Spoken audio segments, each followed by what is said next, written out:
Hey y'all, welcome to a new episode of the Hardy Wrestling Podcast with your girl Stephanie Hardy. Now on this episode, I have another amazing conversation from International Podcast Week/Day, where I basically had 3 guests, and this special guest is basically someone who I really hadn't met before, but someone who I'm really glad to be sharing space with at New York Comic Con next Friday. She is the host of the Unpopular review show, and she is also a content creator on Twitch. Her name is Shay Sawyer, and we get into a lot of different things when it comes to wrestling and our different lives and different struggles, but I am so happy to have had her on and to have gotten to know her in this conversation. It was almost like talking with a friend on the phone. This conversation was really good, and I hope you guys enjoy it.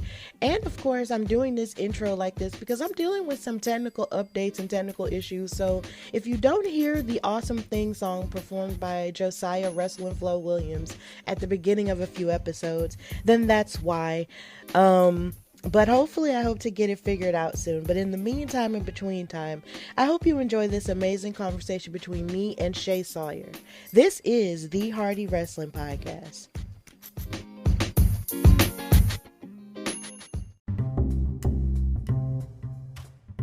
Special guest.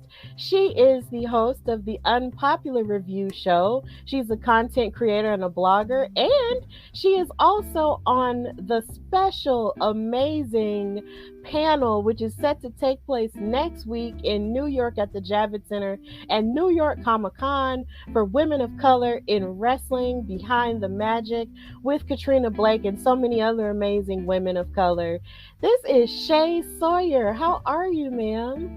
I am doing amazing today because I'm in the company of an amazing woman, so I'm doing good. Aw, that's so sweet of you.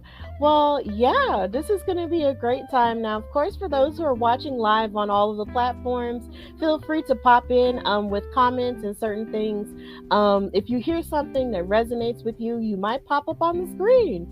And then, of course, you'll be, forever enshrined on this video when it is put up on YouTube later on tonight. So thank you, those who are joining us and watching everywhere. So, Shay, I just wanted to, get you on to get to know you first, before we see each other officially for the first time next week. So I want to ask you, when did you fall in love with wrestling? Okay, so when I fell in love with wrestling was my uncle. He used to watch it. And so I would just kind of always be like, what is he doing? I was such a very much an uncle's girl. So I was always like, what are you doing? What are you doing? Now, the funny thing is, he was a huge WCW fan. So I started my journey of wrestling with WCW. One of my favorite wrestlers, and people always come after me about this, was Buff Bagwell, but I would never take it back, and that's how I feel. Okay. Mm-hmm. But that's what got me into it. And then I moved on to, obviously WWE. It was gone. I had to go somewhere. And the rest is history. I'm being held hostage by wrestling at this point.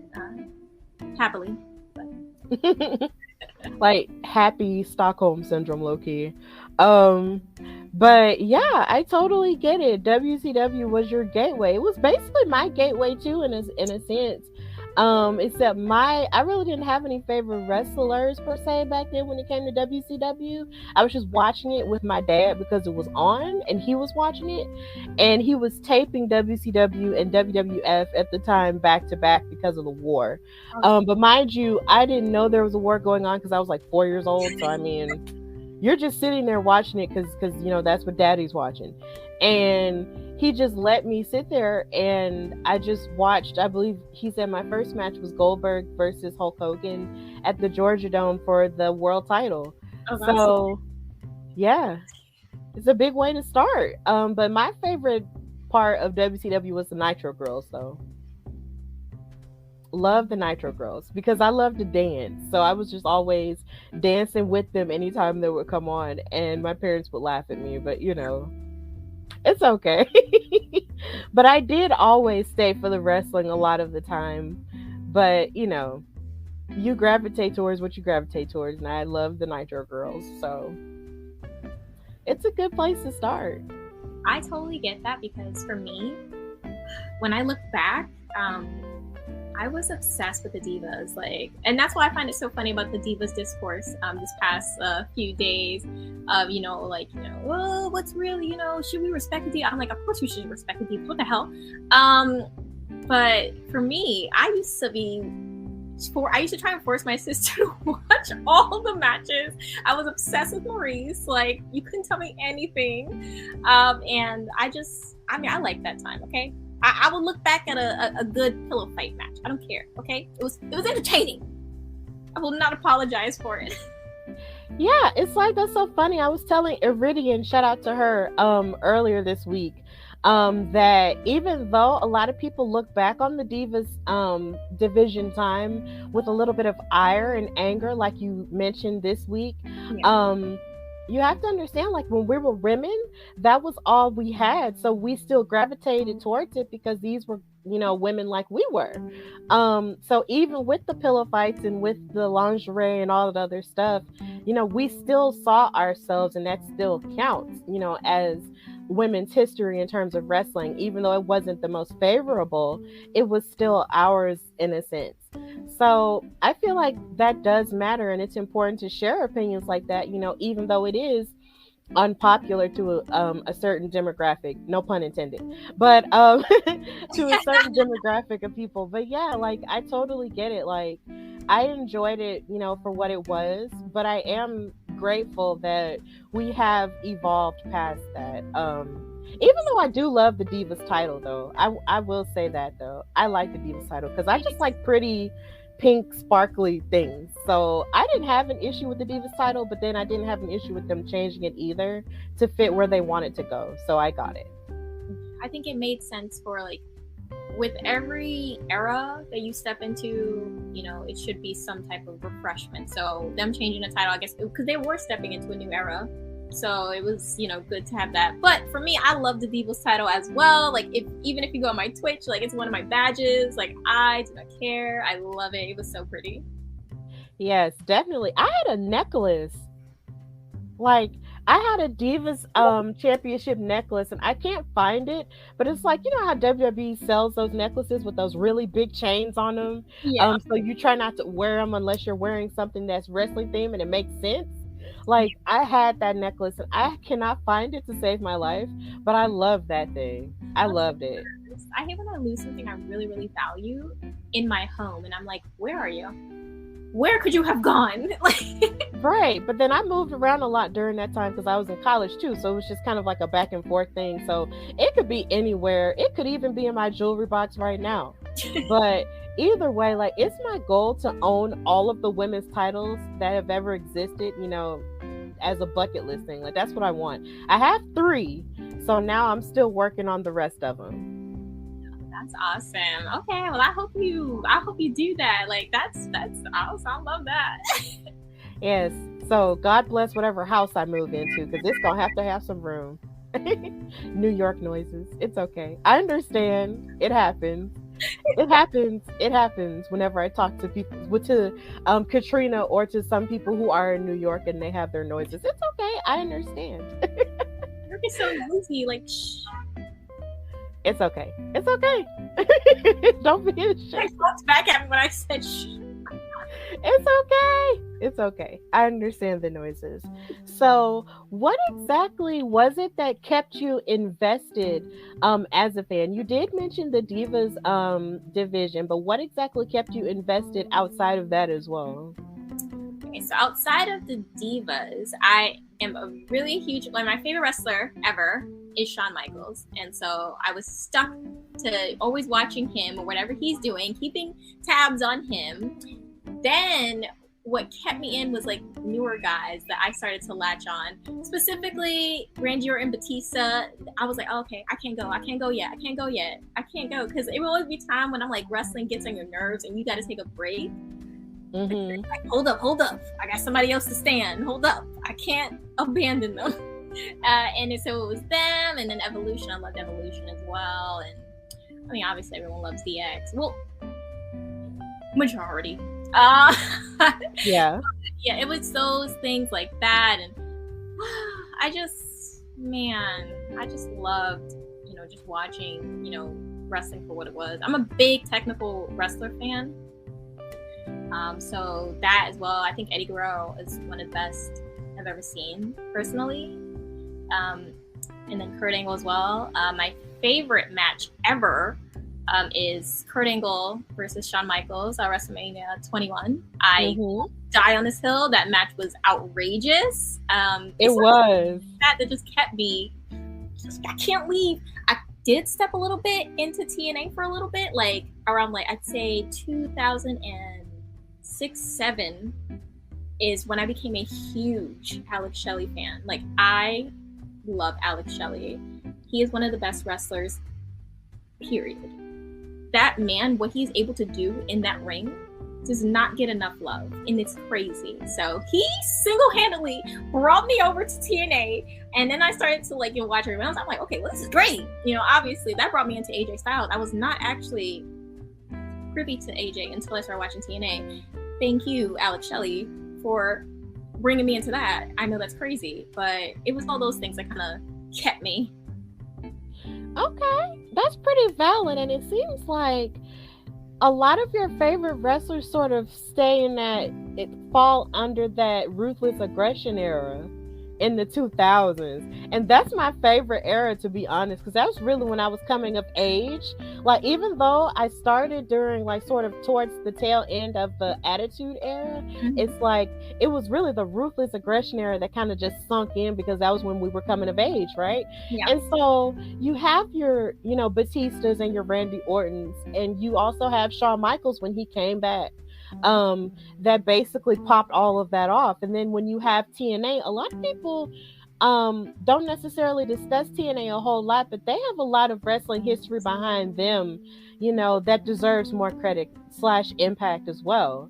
So Alex Shelley and even AJ Styles, like, who's well traveled, wrestled everywhere, like, TNA and Impact definitely does deserve a whole lot of more credit and a whole lot of more praise. So I'm glad you actually brought that up and was not afraid to, say that, because yeah, they deserve a whole lot of more love. And I feel like it's just now that they're getting a whole lot of more love, as opposed to maybe back in the day. But at least it's better late than never, right? I feel like a lot of that has to do with like the digital era we're in, because somebody will just put a clip and be like, man, I missed this. And then everyone's like, holy crap, yeah. And then they just retweet. And then now it brings back the nostalgia. So I just think it's like, now people are posting clips like, remember this? And they're like, you know what? Yes, we do. And now it's like those people who didn't get their flowers before are getting it, even in reality TV. But I know that's like a whole other thing, but it's a digital era. Yeah, I feel like it's that, and then it's also the fact that people are actually becoming more engaged with the independents as well. And then when you see some of those stars, wrestling the independents, it sort of makes you, naturally gravitate to where you can find them on television. Because I know I would see Impact in passing, because my father would watch it on Thursdays every now and again, but I didn't fully invest into Impact until maybe last year, when I actually started meeting people and interviewing and doing commentary work for a lot of those talented wrestlers who would come and do different shows, and I will call their action. And then I was like, you know what, let me support them by watching them on TV, and that's what I decided to do. So it's cool that way. No, I love that. I think that's amazing, and I'm just happy that it's happening. I think it's great. I think it's what we've been waiting for, better late than never, I say. Yeah, definitely. So when you became a wrestling fan, and you were sort of proud of it sort of during your coming of age, did anybody ever try to make you feel weird or try to bully you for being a wrestling fan? And how did you overcome that? Unfortunately, I did get bullied a lot. And I try not to be that person, because I know a lot of wrestling fans know where I'm coming from, where they're like, oh, now wrestling's so cool, everyone wants to do it. But we were in the trenches back in high school and middle school, where people were like, oh my god, you're a loser. One time, you know what, I have no shame, I did the Randy Orton pose one time randomly just because I wanted to do it, and some girl was like, what are you doing? And I'm like, listen, like, I just felt in that moment like I wanted to do his pose, and I was just used to it. So now that everyone's like, yay, wrestling's all the rage, it's just like, I try not to be the person, because I hate to be the whole, I don't like to gatekeep. Right. But I'm just like, I can't help but be a little resentful that I went through the trenches and now wrestling is all the rage. I mean, I understand that to a certain extent. Oh, we have a guest, Bad Guy Jack. Hey, he's your co-host. Yeah, the Randy Orton. Look at that picture. Hell yeah. Yeah, the Randy Orton pose was the coolest. Yeah, it really is the coolest. People still do it to this day. Yeah, people still do it to this day. And then it's just so funny that it's like you'll be on like the vibe for something, and then it's like you'll be on it early, but then it's like later on everybody else will catch the vibe, and you'll be like, bruh, I was on it first. Where were you? Right. It's like we did all the hard work, you know, we took all the insults, and you know, people like, you're a loser, and now you just gotta sit here like this. I'm happy for you. Yeah, but here's the thing though, it's like sometimes it takes people some time to really understand, you know, where you're coming from when you are very passionate about a certain thing. Because I know when I was in high school, you know, I dealt with not necessarily bullies, but just people who were very surprised that I was still watching it because they had quit at a certain point. Like they stopped, like they would say all the time they stopped when Stone Cold Steve Austin and The Rock left. Like that was when they stopped. But then whenever they saw someone like me who was still into it, like at the current part of it, they were just like, oh my God, wow. Like they thought it was fascinating or whatever. But then they'll tell me all of the stuff that they liked about it in the past. Like I'll never forget having a conversation with someone about the John Cena album in school. And he was just like, he loved John Cena so much. And I loved, you know, having those conversations. And I wouldn't necessarily feel a way. I would just listen to them and just have the conversations, you know, and meet them where they are. And I feel like a lot of the time as wrestling fans, we have issues. Sometimes some of us have issues meeting people where they are when it comes to our fandom, or if a person is just becoming a fan. Sometimes we'll like test them and all this other stuff, but instead of testing them, you know, see what they know, meet them where they are, and then, you know, maybe teach them a little bit, but don't go so overboard to the point to where you make them not want to be a fan no more. Yeah. Oh yeah. Yeah, definitely. It's like, don't try to like, I just hate when there's certain wrestling, and you know what? That's sad, because I just know some wrestling fans who could just rail me in the knowledge area. But thank you, Jerv. Thank you for saying that.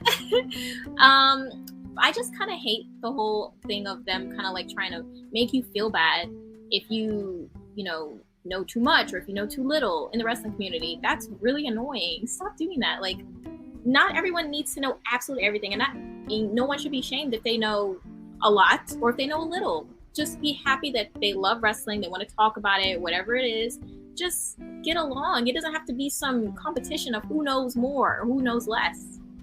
Right. It's not a college course, even though it would be amazing if wrestling was a college course.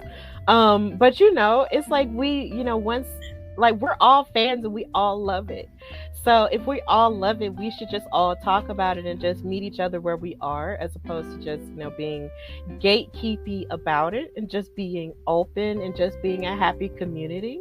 I know that sounds very utopian of me, but that's just how I feel it should be. It should be. Yeah, it really should be. So when exactly did you decide to sort of lend your voice, to wrestling as a content creator and as a host? So I started on my journey, I'd say last year, or a little bit half before a year. And I think I'd always wanted to, I love wrestling so much, and talking about it makes me happy.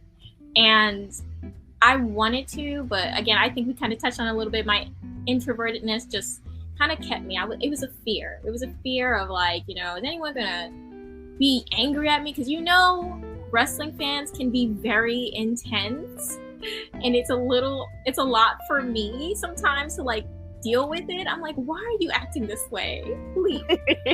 But I guess at some point I just got over it, and I just started doing Instagram lives and stuff, and just talking to people who love wrestling, and whenever there was a pay-per-view, and then I was reached out 2 by Unpopular Review, and the rest is history. I'm so happy that, you know, things fell how they did. Even if it took me a little bit to get to that point, you know, I'm still here at the same destination. Okay, so basically, you know, you started off little by little, you know, and fit your comfort zone. Because like I said, you know, off camera, my boyfriend, shout out to him, he is an introvert, and he basically, you know, when I started my podcast, I wanted to have him on immediately because he's a wrestling fan as well. But he was just like, look,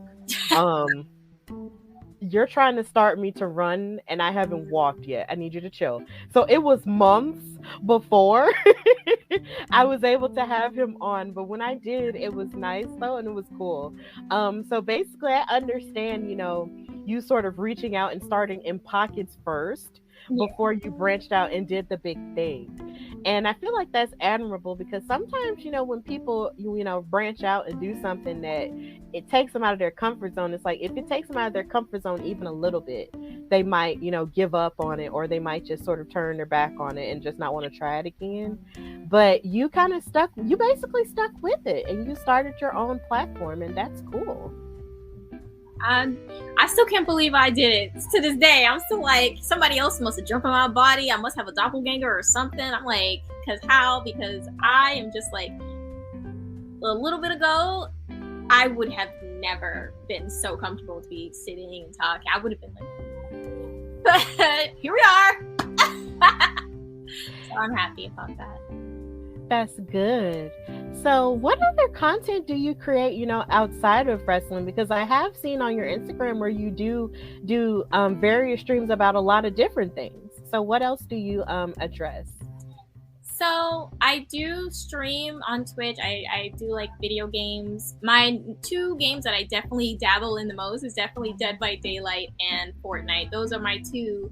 I'm always streaming it. It's fun, you know, it's just fun to like, it's relaxing. You know, I don't have to be on camera. You just hear my voice. That's always something with me. Like, yeah, of course I could do it with camera, but, you know, I feel like that's an easy way. I want people to connect with my voice and, you know, connect with me as a person. Obviously, if you have a camera right away, people are going to be like, oh, you know, a lot of people are not going to be following you for the reasons you want. So I do a lot of that. I also do reviews sometimes for the challenge. That's going to be coming back soon. So I might bring that one back. It's a reality show. Yeah, I've heard of it. Okay, perfect. So I'll have to explain. Yeah. And then I also do reviews sometimes for One Tree Hill as well. I love that show. I'm obsessed with it. I'm sure you know by now. Yes, I've seen a couple of your posts about Chad Michael Murray and the various things. I think my mom started watching that like a long time ago during its heyday, but I don't think she ever finished. But it wasn't really anything I got into. See, I caught a hold to Chad Michael Murray via the movies. So Cinderella Story, I was there. Love that movie. Like, please. He used to be like the movie heartthrob. Like, it was Freddie Prinze Jr., Josh Hartnett, and then Chad Michael Murray. Those are my top 3. Okay, I won't say the first one because I feel like that's weird because I always say Sarah Michelle Gellar, that's Mother. But he was definitely up there. I'm just saying, that's a list. Yeah, I totally get it. And he was also in Freaky Friday too, the remake with Lindsay Lohan. That was my favorite. I love that movie. Yes, because that was when he had the long hair. And I have a thing with men with long hair, so that was great. But he didn't look bad with short hair either. And then actually, now that he's gotten older, he still doesn't look bad. He just looks good always, and I don't know what it is. Yeah, he aged like a fine wine. It's great. I also saw you post. I saw a couple of posts you made about Grey's Anatomy too. I love that show, but it just has worn me thin. I need it to stop. Every season, I cry at least once. At least. But I love the show. I do love the show. I think Meredith is my baby. Like, that's my girl. That's my special twin right there. Well, without all the other toxic stuff, but all the good stuff. Yeah, I love Grey's Anatomy too, but I actually had to stop watching it after a while because of Amelia. we could probably talk off camera about that so we could get back into the whole wrestling thing and talk about you. But honestly, it was Amelia that really kind of just turned me off from it just last year. And it made me sad that had to happen. But I just kind of pulled away from it. And I sort of tinker with trying to rewatch it now, but I just don't think I have time anymore. And but when I was in college, that was my jam, along with Scandal. So I watch Scandal. I mean, I've seen like clips, like I've seen certain episodes that, you know, people will make a big deal about on Twitter, and I'm like, well, let me just watch it. But I've never watched the full show. Like, I just couldn't commit. I have too many shows I was committed to, Vampire Diaries and the originals, and I had no time. Oh girl, you should give it your time, because Scandal was good. Like, seriously. Shonda Rhimes doesn't really do any wrong, and she really didn't do wrong with Scandal at all. Like, it was good. That was the first one I started watching. Then I watched Grey's Anatomy second. But either way, they're both really amazing. So I do recommend it. So when you get a chance, please give it a chance. It's good. So basically, I want to ask another question. What were some of the biggest obstacles that you faced, you know, in your content creation journey in wrestling? Like, what were some obstacles that you faced? Obstacles. Wait, do you mean like me personally, or like something maybe someone kind of like was like, stop in the name of content? I mean, both. I mean, it could be either one. And how did you overcome it? Okay. All right.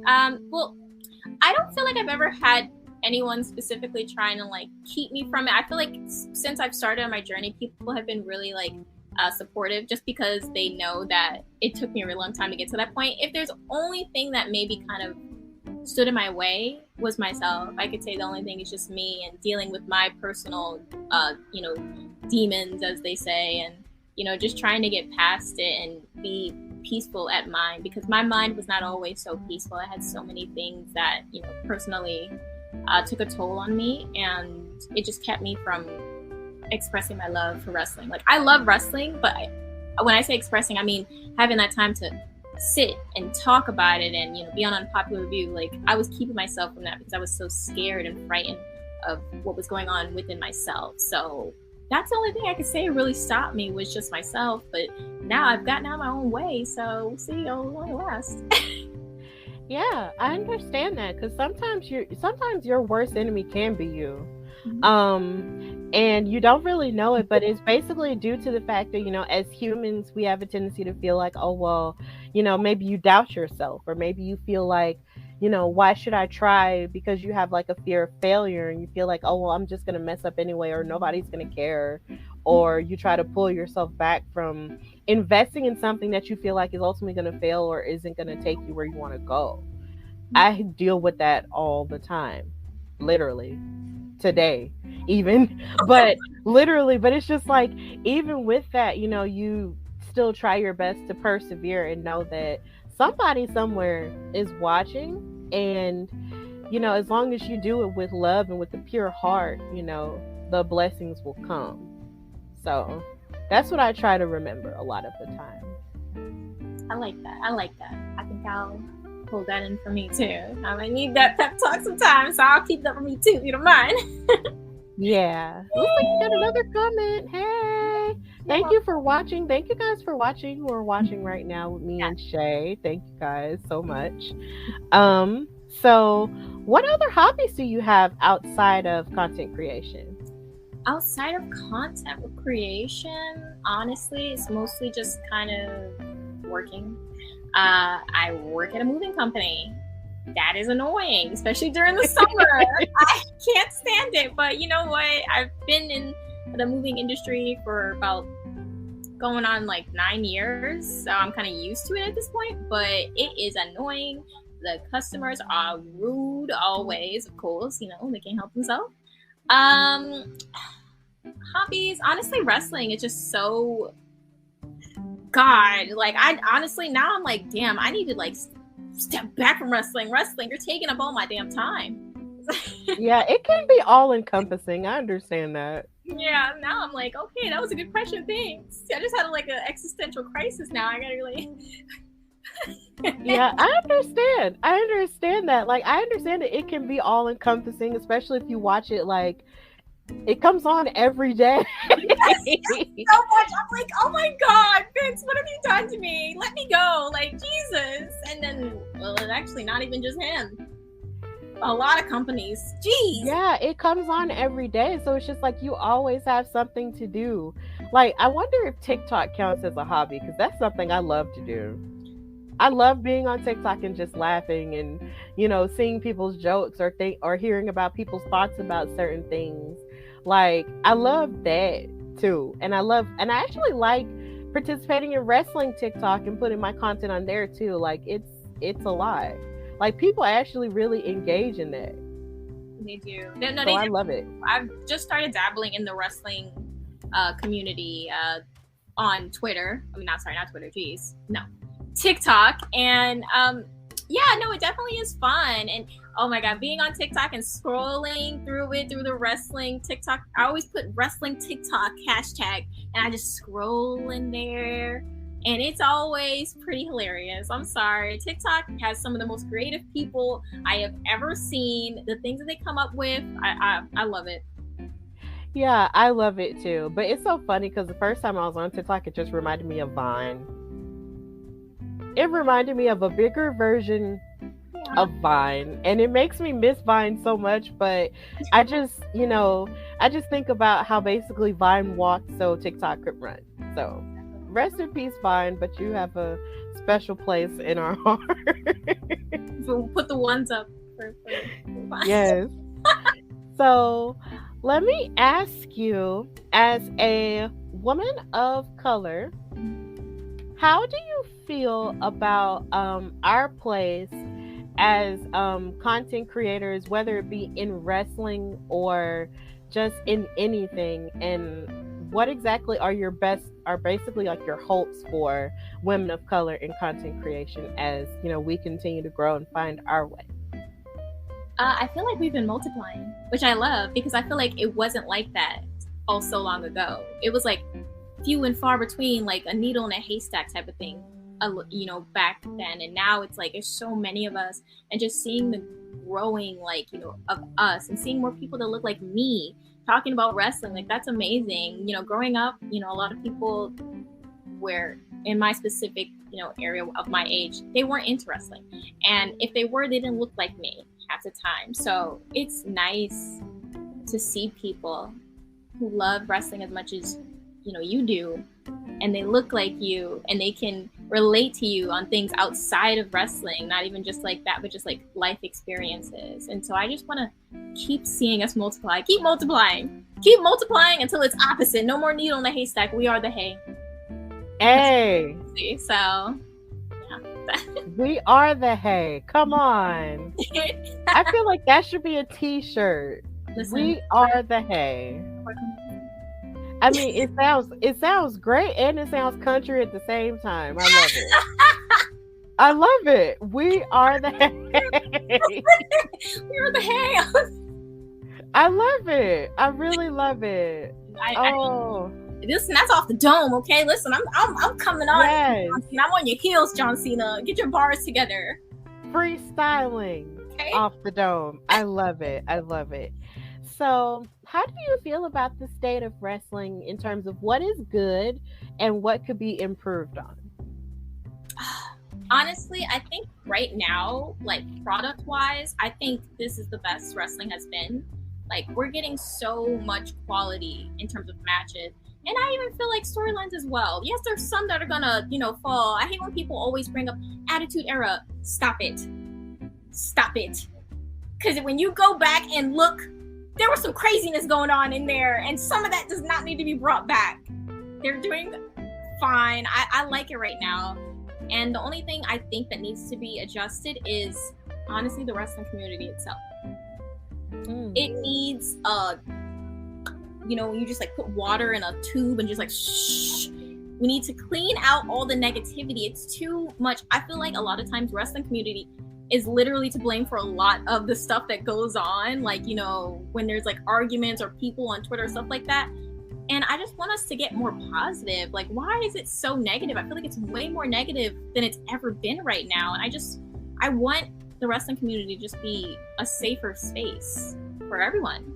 So that's what I would like to see change, honestly. I 100%, excuse me, I get that. Like, it does, need to be a little bit more positive in a sense, like we did mention earlier, without the gatekeeping component. And also, a part of the reason why I started my show was because I wanted to talk about all the things I love about wrestling, because I knew wrestling, even with all of its, nooks and crannies and dark corners and stuff like that, it's always going to be something I'm gonna watch. Like, it's always going to be something I'm gonna love. So I wanted to focus on the things that I love and talk about the things that I might not necessarily like as much, in a healthy way that doesn't do a disservice to wrestling as a whole. Because sometimes there are times where sometimes I'll hear people talk about wrestling, it almost gives off the impression that they hate it, or like they're sick of this one thing, and then they'll focus so hard on that one thing, and then they feel like, oh, this is frustrating me, and then it sort of just explodes into like anger. And it's just like, all of this anger shouldn't necessarily be around something that you love so much. I mean, if you want things to improve, like, please, by all means, talk about how you want it to improve, but also don't forget why you love it either. So I feel like there should be like a happy medium with that. And that's what the Hardy Wrestling Podcast is about. And that's just what I try to do a lot of the time when I address it. And then, of course, when I do address the things that I don't like, I try to address it in a mature way and not in a like stupid, angry way, unless it's something that's just really ridiculous, ignorant or barbaric or something like that. But other than that, I 100% get that us as a community, need to be more open to differences and open to listening to each other, and not trolling so much when you see someone, who has a different opinion than yours or something like that. Like, that does need to change, and I 100% get that. I understand that. No, definitely. I just want it to be a safe space for people, because again, as we talk about, like in the past, like being bullied for loving wrestling, and then you go into your own community and you might get bullied if you have a take that maybe someone doesn't agree with, and it can be the most smallest, not even like a big deal take, and they'll just attack. It's like we're all a family, a very dysfunctional family nonetheless, and we should kind of look out for each other, not be so negative and mean, evil. Like, evil. I've seen some evil things in my time. I've had some evil things said to me from other wrestling people because they didn't agree with something. So just hug. Nice hug. Yeah, let's just hug each other and just, take care of each other. I get it, 100%. So, considering your show, Unpopular Review, covers so many different shows and so many different interests, what fan base would you say is the most passionate out of all of the things and out of all of the subjects that you cover, in your opinion?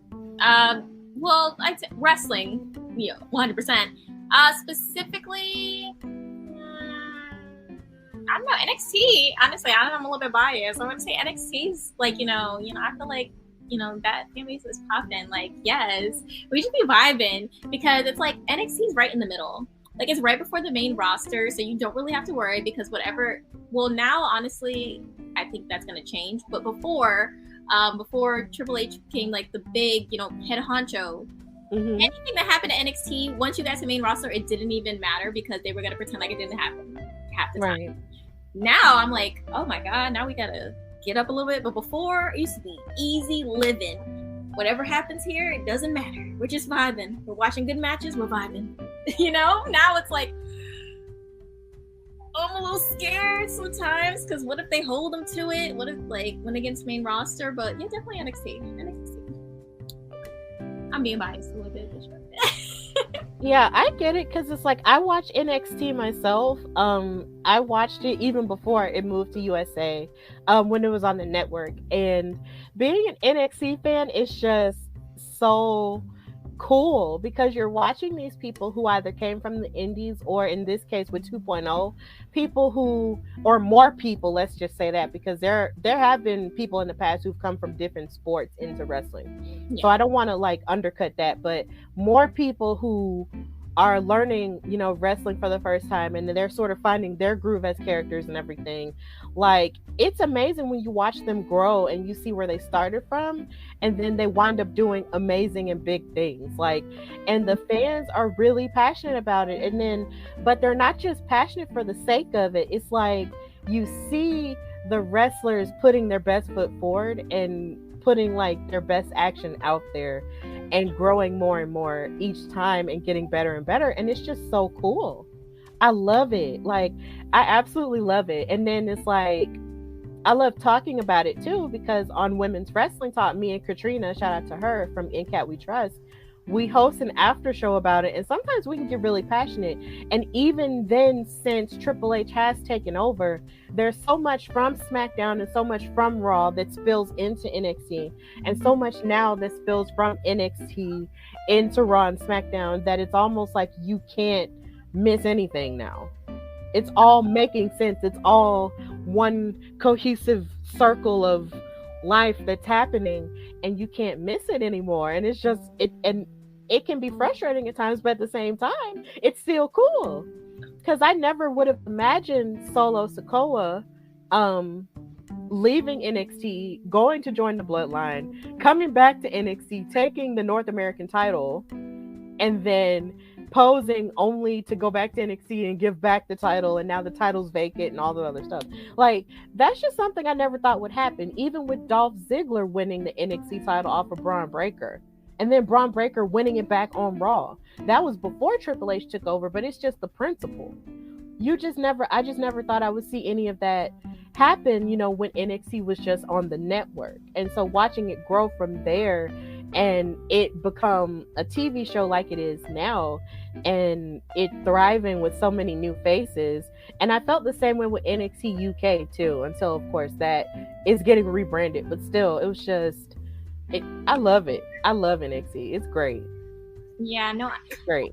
I agree with everything you're saying, and I do love that as well. I think for me, what I even love the most about NXT is just seeing, because most of these people now, they're completely fresh. Yes. So when you see a star born from a moment, when they have that star-making moment, you're gonna see it in NXT. That's where it's growing, and I think it's beautiful. Just be like, oh, that was the moment. It's almost like, I'm sure anyone who was there when, you know, Stone Cold was bleeding and he was taking the sharpshooter, and that's a moment. And you get a lot of those in NXT where you can see a moment where a wrestler, that's it. Oh, he just did it. He just stepped into his power. And so that's what I like about NXT, yeah. Yeah, definitely. Like, there are so, and then when you think about all the people who are on the main roster now, a good chunk of them came through the NXT, you know, system. And it's just amazing, because it's the future, right? And even if they aren't on, you know, WWE, they're still doing good things, you know, within the wrestling community, you know, regardless. So either way, it's insane, you know, to watch, but it's really cool to see. And I'm glad that your NXT fans are the most passionate on your show. Like, that's really great. I'm glad that that's happening, because a lot of people were kind of in and out with NXT when the whole 2.0 thing happened, but then, you know, they started to figure it out, and then they got back into it, and now they're getting even more back into it, since there's supposed to be another change with it too. So I'm glad that you guys still have that. Right. No, definitely. I think NXT just was like, they got abandoned. A lot of people abandoned them. Yep, out of nowhere, and they rebranded and they found their footing. You know, they found basically what H-Man is saying. They found their footing. You know, they saw that these people left, and they are creating new fans. And, you know, their ratings are going up every week. You know, they're growing with those people. And they used to say, these people are never going to do all these newbies. You know, Braun Breaker sucks. He can't wrestle. A lie. A blatant lie, actually. And, but it's like they're proving. They're proving you're wrong. You were wrong about us. You abandoned us. And we came back even stronger. So I love that. Right. And then a lot of people thought Braun Breaker was just there because of who his dad and his uncle are. And then you also have even though a lot of people feel away, you have Toxic Attraction, you got Mandy Rose, you know, who left the main roster and went back to NXT, revamped everything about herself, got better as an athlete, and then wound up being champion for I don't know how many days, and then wound up combining the NXT and NXT UK women's title. Like, I never would have thought I'd see that happen, but all of that happened on NXT. And it's just, and it continued to thrive even after that point and have viral moments like with Nikita Lyons and her split, and like Carmelo Hayes and everything he does and everything Trick Williams says, because they just have charisma out of the behind. Like Index, everything. Like, it still continued to thrive, and I hope it continues to thrive too, and it thrives for y'all too for your show. I do too. I love NXT. NXT will have my heart forever. I've been with them since the very beginning. Not like the very beginning, like, you know, watching when it was in the Full Sail, like the very beginning, when it was the wrestling version of American Idol. Like, we've been there. Yes. Okay, so I'm not letting it go. Yeah, see, I wasn't into it then. I got into NXT, you know, when Paige was, well, Saraya was on there. And she was the first women's champion. That's when I got into it. And her match against Emma, I loved. Tennille Dashwood, I loved. I love her. You know, this upsets me because I've been a big fan of Tennille for so long, and I just don't understand. Like, to this day, I will never get, like, how do you not know how to use her? Like, it will always get me upset how they drop the ball with her. Like, because I'm just like, what is it? She has it all. So I'm confused. I don't know. Yeah, they did, but at the same, I don't know what it was. I don't, but you know, I still continue to wish both of them the best, because Miss Saraya is doing big things tonight, I know, and and Tennille, and then of course Tennille is doing all kinds of amazing things as well. So congratulations to them. But at the same time, NXT really did, you know, propel a lot of people into the stratosphere, and I will always be grateful for that. Always, definitely. Oh God, we just had a whole stand moment about NXT. I love it. Seriously, like, it really, like, the nostalgia started coming in, and then we just started, like, getting all euphoric. Ah! Yeah, all the comments are going crazy about it too. I love it. Ah, yeah, I love it. Of course. Yes, that was a good moment too. I love it. That was good. Not an NXT moment, but that was a back in the day moment. That counts. That was really great. Thank you for watching, by the way. Thank you, guys. So, have you been to any wrestling events, and what were your favorite moments from them? Okay, yeah, I've been to a good few. If I could say, okay, so I mean, I had a lot of fun. Anytime I go to House of Glory, I always have fun at those shows. So I definitely love going to those. Obviously WWE, I've been to a lot of those. I went to I obviously have to say my special amazing moment is going to WrestleMania. Which one? I got to see Kofi win the world title, so that was awesome. Oh. Yes. Yeah, I was seriously, I was like, so that was obviously this big thing. I enjoyed, you know, that show for what it was. Obviously I got to see Finn, you know, listen, that's my people. So I was excited to see him. Like, so that was such an amazing moment. I don't want to talk about a bad one. But I will bring it up because I was actually very angry about it. I went to Raw 25. We're selling tickets for both venues. It was Hammerstein and then it was Barclays. Yeah. Did not specify where anyone was. I bought this ticket so I could see Finn Balor live. I go to Barclays. This man shows up on the Titantron in Hammerstein. I walked out. I was pissed. Oh. I was like, and there were good seats, but at least I saw Paige. Soraya, I'm sorry. She was there, so. So they didn't specify for Raw 25 at all? They didn't specify those tickets?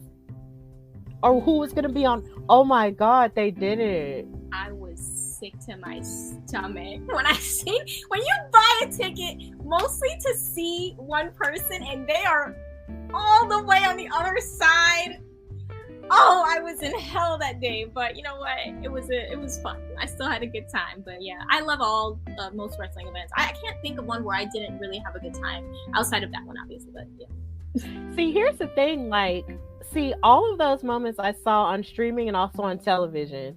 So there were a lot of people who did not like the fact that they were splitting it up for Raw 25, but I actually did, because I get that they were basically trying to do the whole "this is us in the future," while also going back to the past. I kind of liked it, and then I liked how they sort of decorated it and made it all retro, because that was in 1993, and then actually that was the year I was born, but I wasn't born until September, so I was still cooking in the oven. But still, it's just like, it's cool to see stuff like that and how it was back then. But a lot of people were really frustrated, and they feel like it took the focus off of, you know, certain things and stuff like that. But I actually dug it, you know, because I'm just like, okay, I like what they're doing. But my favorite Raw show that they ever did, I feel like the best Raw tribute show they ever did, well, it's two. It's like the Raw 10th anniversary that they did at that restaurant at WWF New York, which is not that anymore, and Raw 1000. Those are my two favorites right there. Is Raw 1000, because there was one specific one they did, and I remember Steve Blackman came out, and he hadn't been on, you know, WWE programming in so long. The man looked exactly the same. I was gobsmacked. I'm like, so you're telling me that you left and you have the audacity to come back here in this battle royal with all of these Hall of Famers who all look like they have aged, and you look the same? Get out. Get out. I was so, like, I love Steve Blackman. People talk to me about it, and I'm like, I love Steve Blackman. I don't care. Okay, that man is a legend. He's a god among men. No one can make me feel differently. Yeah, back on Jack is saying that was the 15th. Okay, yeah. See, I forgot about the 15th, but I really loved, like, I love Raw 1000. Like, that is my favorite one. Like, I love that one because that's where AJ was supposed to marry Bryan Danielson but didn't, and she became the general manager, and then The Rock came back, and then CM Punk turned heel and kneed him in the face, and that was just really cool to me. Like, I enjoyed that show for a billion reasons. But yeah, the comments are going crazy. No, Steve Blackman wasn't in Raw 1000. APA was, right, and so was Lita as well. She was there too. And $1 Million Man paid him, right? Yeah, I don't know. I don't remember 15. Oh my god, did I miss that? Like, I must have missed it. Really good one. I loved that one for sure. I must have missed it, but I do know I watched the Raw 10th anniversary though. I watched it, and then my dad bought it on DVD. So yeah, that was one that we watched multiple times. But I love the anniversary shows. Because it's like the nostalgia of it. I get really excited about that stuff. Of course, like after a while, WWE, they have this thing where they tend to spam things. So it's like, I'll be like, okay, this is nice, and then they'd be like, oh, they thought it was nice. Let's do it again another 10 times. I'm like, calm down. Calm down. That's how I feel when they used to spam the Shield reunions. I was like, all right. Oh Lord. We get it. We're a team. Stop it. Oh Lord. That was fun. That was fun. Sometimes I really do miss the Shield, but they're all doing amazing things, you know. So they're good. They're good. I just miss my Amber Rollins content. Amber Rollins content. Like, where is it? Like, now all I have is Ballins. Yeah, but you never know. You never know what happens. Maybe one day, Jon Moxley will come back. Maybe. You never know. You just never know. Wrestling's unpredictable that way. Yeah. So, what wrestling moment would you say is the wind beneath your wings that inspires you? Okay, this is gonna be very like, it may seem small to people, but for me, I was like, oh, this is it. So, Trish Stratus, 2000, and I believe 5. Her feud with Christy Haney, I know it's so ridiculous because it's like such a thing, but the Trish, the way she was in that time, in that feud, oh, she ignited my spirit. Like, the spirit of like, my God, you're amazing. And you've made me love, because she just could do everything. She really could. And she was so inspiring to me because, you know, where she came from, she was just like a manager.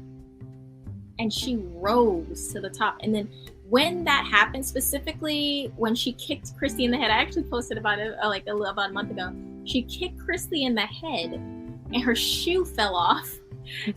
Sprayed on her poster, because Christy had just, this was in the middle of the Playboy era. Yeah, I remember those. Yeah, and she just was like, she spray painted, you know, a very derogatory word on the back of Christy's back, and I was like, oh, this is God's here. This is heel work, honey. She woke me up, and I was just like, this is it.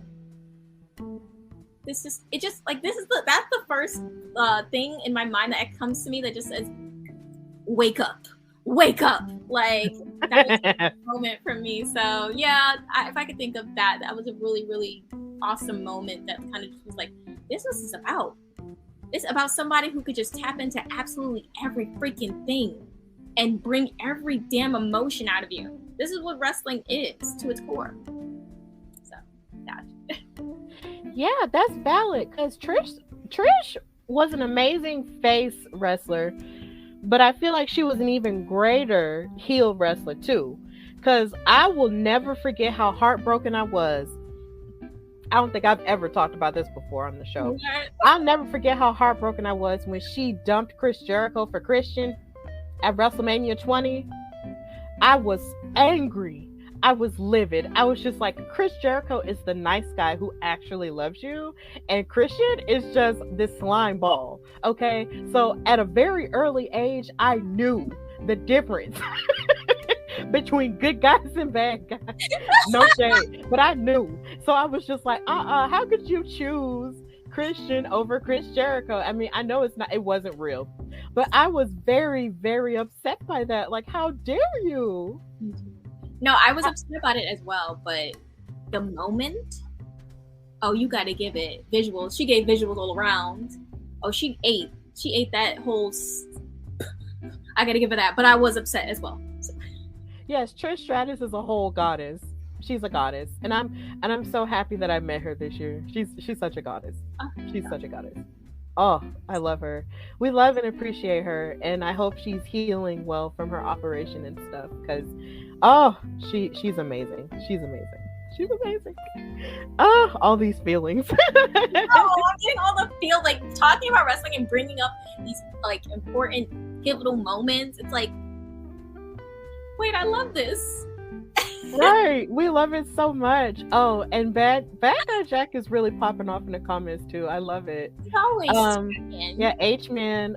For me, is watching Cena and AJ Styles face off for the first time. Yeah, that match was great. That was a good match. That was a really good match. That's a very good choice. I'm sorry. So who would you say are your top 5 wrestlers of all time? There could be male, female, or non-binary, and they can be in the mainstream or in the independents. Anybody. It's okay. Okay, top 5. Okay, number 1, Shawn Michaels. I can't change that.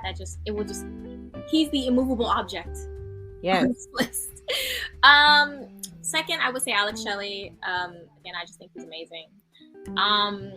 Third, I would say Kurt Angle. I noticed, and honestly, I didn't come to this thought process until like last year. I was like, why is Kurt Angle like on my list for like most of my favorite matches? I was like, why haven't I addressed this? I have to unpack this with myself. I don't talk about it. So I was like, okay, well, Kurt needs to be on my list, because I just acknowledged that I loved so many of his matches, but I never was like, Kurt Angle with the shirt and like stuff. Like, no, but now I'm like, you know what? I should have been this whole time. I'm such a liar. So number 3, Kurt Angle. 4, Finn Balor. What for me that brings it for Finn Balor is I became a fan of him at a time where I was at my lowest point, and just watching him wrestle, and you know, he just touched me in a way that sounds weird, but I mean, like, he touched my soul in a way that kind of like, it gave me something to focus on. So I have love for Finn Balor for those reasons, because he saved me at a time when I needed to be saved. And 5, I will round it out with my baby Sasha. Sasha, I love you, queen. But yeah, that's my 5. That's a pretty solid 5, and I'm really glad that you brought up that Finn Balor really did sort of touch your soul, during a dark period. Because I feel like a lot of the time people sort of underestimate how wrestling really can bring you out of some stuff. Like, it gives you something else to focus on when it feels like everything else around you is really kind of just crashing, and you just feel like there's really no hope. And then when you watch wrestling for those next few hours, you feel like everything is okay and it gives you joy, and then you have something more to look forward to in that. So I'm glad Finn Balor gave you that. And of course, Sasha, if you may or may not know, I think you saw it today though, she's my GOAT, so I appreciate that. Sasha Mercedes, I miss her so much. Ooh, like, I love her. When I found out she was Aquarius, I was like, period, Aqua sisters, like, I love her. Oh, she's an Aquarius. Cool. I'm a Virgo, but I appreciate that. I love her. Yay! Yeah, That's great. That's great. So I'm trying to decide I know what question I need to ask you. This is probably the most important question. How did you feel when Katrina asked you to be a panelist for New York Comic Con for the Women of Color panel? I was honestly, and I know people say, why do you always get shocked? But I was really in shock, because I'm like, me? really? You think I have something that, like, in my mind, I'm like, what do I have to offer? Like, that's me again, standing in my way and always thinking, like, the worst and not really giving myself any credit. I was so happy as well. Like, I was like, I felt blessed. I was like, for this human to think that I could add any value to anything of, that they have going on. It just made me feel like it, like, breathed life into me a little bit. Like, even more so, because I'm just like, somebody believes in your voice and what you have to say to even ask you. So it made me really, really happy. Yeah, that made me happy too, because I remember I had just come, I believe I was about maybe a week or two from coming back from New York from calling Black Girl Magic 2. And she and I work together with Women's Wrestling Talk a lot. And so it's just like, I see her every Thursday. And so I was just like, so when we got through with our NXT after show, she asked me behind the scenes about it, because she told me, well, I have a thing and I can't tell you about it yet. And I was like, okay. So then the next week she told me about it, and she asked me if I wanted to do it. And I was like, girl, really? Yes. It was just yes immediately, number one. And number two, the second thing that popped into my head was, I feel like y'all are playing the long game of trying to get me to move up there. Because I've been up there, like this will be my 3rd time up there this year. And I was just like, what are y'all trying to say? You should listen. As long as you hang out in the city, it's fun. Like, what are y'all trying to say? Do y'all want me to just stay here? And every time I've come here, it's like everybody has just been so welcoming and so sweet and so helpful in the wrestling community in New York. Like, everyone has just been so beautiful. And it makes me want to stay, even though circumstances are the way that they are in my life.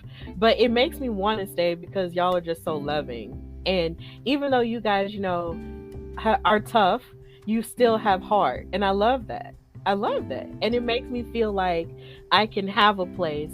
And it doesn't make me feel like I'm completely out of place because, I'm from Alabama and stuff. And yeah, it's like, I'm not from the country. I'm from the city, but at the same time, it's still a different environment. But at the same time, I feel very welcomed and very loved there. And it makes me feel like, okay, maybe we got something here. So that's how it made me feel. So yeah. Yes. No, you definitely should. I think another thing about New York is just things are more in your reach in terms of opportunity, just because, you know, it's one of those epicenter places, like, you know, like you got Japan, and, you know, like it's like that. So, you know, I would love that if you were here all the time. Oh yeah, like yes. So you definitely gonna think about it. Yeah, I'm gonna definitely think about it, but I have been enjoying coming up there though. It's like there's always something to see and something cool to experience, you know. I love it. And I can't wait to be back. It's gonna be fun. And I'm really happy that breathed life into you, because it did that for me too. Because New York Comic Con is big, yo. Like, that's huge. It's really huge.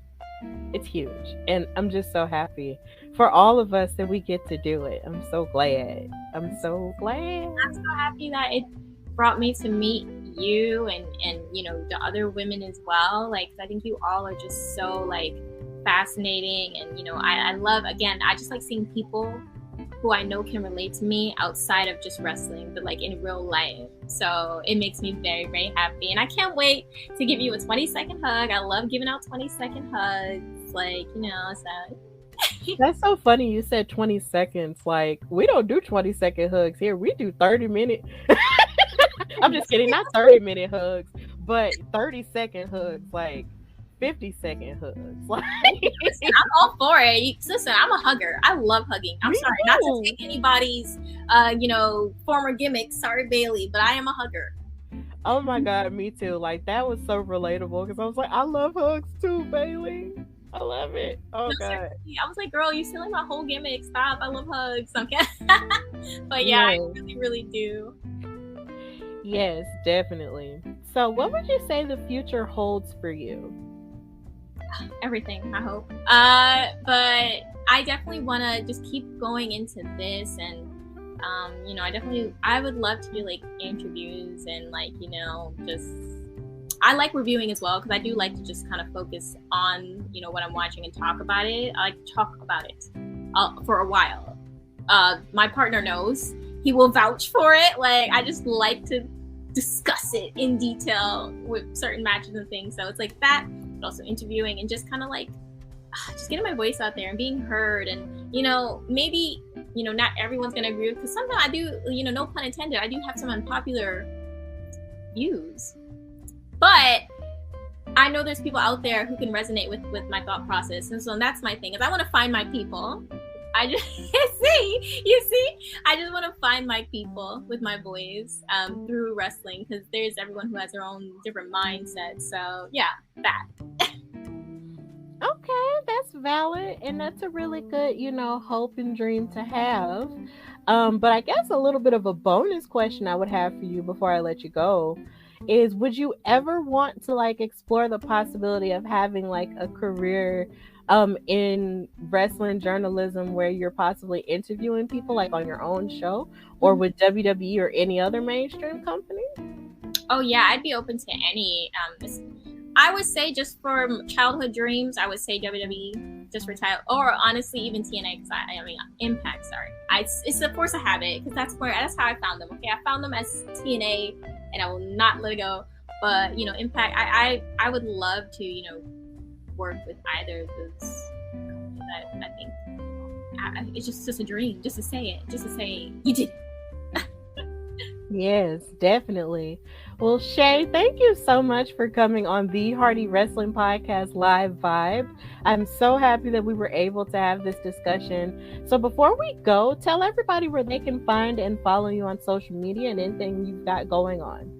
All right. Well, you can find me on Instagram, Twitter, Twitch. It's always Shay Sawyer and then an underscore.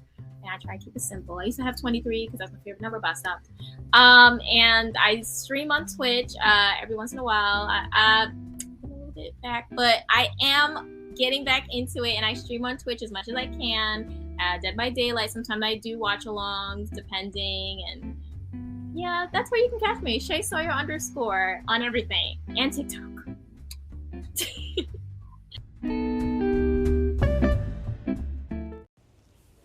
Once upon a time in a faraway land, there was a girl who wanted to talk about wrestling but didn't necessarily know how to do it in a healthy way. But then one day she got a visit from an amazing fairy godmother who told her, what it sounds like you need to do is start a wrestling podcast. But the girl was like, I don't know how to start one, and I don't know if anybody will listen to me. But the godmother said, well, guess what? You got to use this app called Anchor that you can download to your phone. She went on to say, it's the easiest way to make a podcast with everything you need all in one place. Anchor has tools that allow you to record and edit your podcast right from your phone or your computer. So, of course, you're going to have to get a computer and a microphone, maybe, but let's just start with your phone.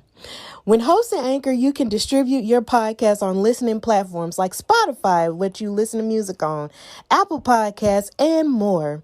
It has everything you need to make a podcast in one place. And best of all, you ain't got to pay for it. It is absolutely free, and I know you like it when stuff is free. So, of course, the fairy godmother grabbed the lady by the face, the woman by the face, and told her to download the Anchor app or go to anchor.fm to get started. And get your thoughts out there because the world is ready to hear you. So here again, download the Anchor app or go to anchor.fm to get started and tell your story today. All right, so I just want to thank Shay Sawyer from Unpopular Review and from the New York Comic Con panel for Women of Color in Wrestling for coming on the Hardy Wrestling Podcast. It was such an honor to have her on. So, in the meantime, in between time, know that you can follow and support the Hardy Wrestling Podcast on Instagram at Hardy Wrestling Podcast and on Twitter at Hardy Wrestle Pod. And of course, listen to it on Anchor, Spotify, iHeartRadio, Apple Podcasts, Google Podcasts, and subscribe to the YouTube channel, The Hardy Wrestling Podcast, to get video versions of all the interviews and also audio versions of the podcast if that's the way that you would prefer to listen to the show, because a lot of people do prefer that. So please subscribe to that as well if you hear stuff that you like. And also, if you see me sharing clips all over Facebook, Instagram, and Twitter, reshare them, repost them, put them in your stories, all of the above. Don't be afraid to, express your support for the show. Now, of course, I have another episode coming up in audio version with my interview with Battle Club Pro owner and co-owner of the Fallout Shelter, Joaquin Morales. So please check that out as I release it. But continue to support the show and continue to support these people that I have on and that I've interviewed as well. So in the meantime, I hope you're having an amazing week and also an amazing weekend. And I also want to send my thoughts and prayers and good energy and good vibes to those in Florida who were affected by the hurricane that came through and just destroyed a lot of things and hurt a lot of people as well. So I hope you guys are recovering as best as you can from that. And just in a lot of things that are happening, I hope that that everyone is just taking care of themselves and doing the very best that they can, because the seasons are changing. It's October now, and there's just a lot of stuff going on. So I just hope that you're being good to yourself as a lot of evolutions are happening. So until next time, this is your girl Stephanie Hardy of The Hardy Wrestling Podcast. Bye, y'all.